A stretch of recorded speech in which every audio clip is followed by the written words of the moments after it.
Now, imagine seeing your relatives commemorated on an official set of stamps. That's one claim to fame that can be made by author Michael Richards from Cheltenham after he started digging into his family history. He discovered that his Victorian ancestors have been medics in one of the world's most remote places, the Pitcairn Islands, and the stamps idea seemed like a perfect fit. Jonathan Holmes reports. Looking over the pages of history.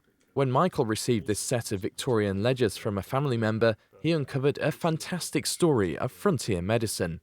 This is his wife's great-great-great-grandfather, Dr. William Ancram.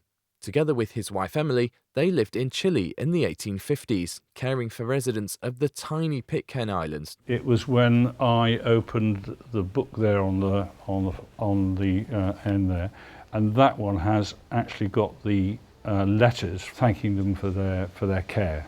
The Pitcairn Islands are one of the UK's most remote overseas territories. They sit in the middle of the Pacific Ocean with a population of just 42 people. Many of the islanders are descended from the mutineers of the HMS Bounty.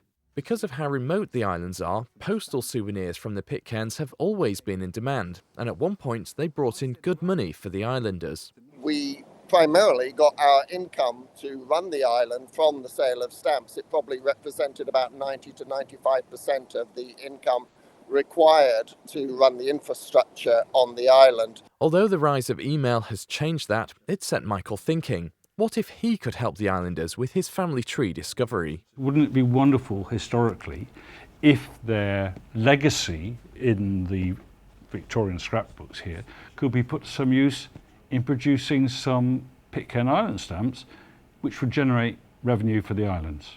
So after writing to the Pitcairn government and getting approval from King Charles, the first stamp set celebrating the friends of the Pitcairners was issued. Dr. Ancram returned to Gloucestershire in 1860, where he became chairman of the county hospital, and he also helped set up the Coney Hill Asylum. He's buried here in the churchyard at Upton St Leonard's. Ironically, Michael spent 3 decades as a doctor at Gloucestershire Royal, completely unaware that his relative was in one of their boardroom paintings. I'd been walking past it for nearly 30 years, on and off, without realising it was a relative.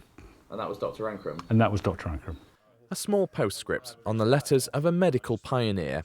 Jonathan Holmes, BBC Midlands Today, Cheltenham. What an amazing piece of family history.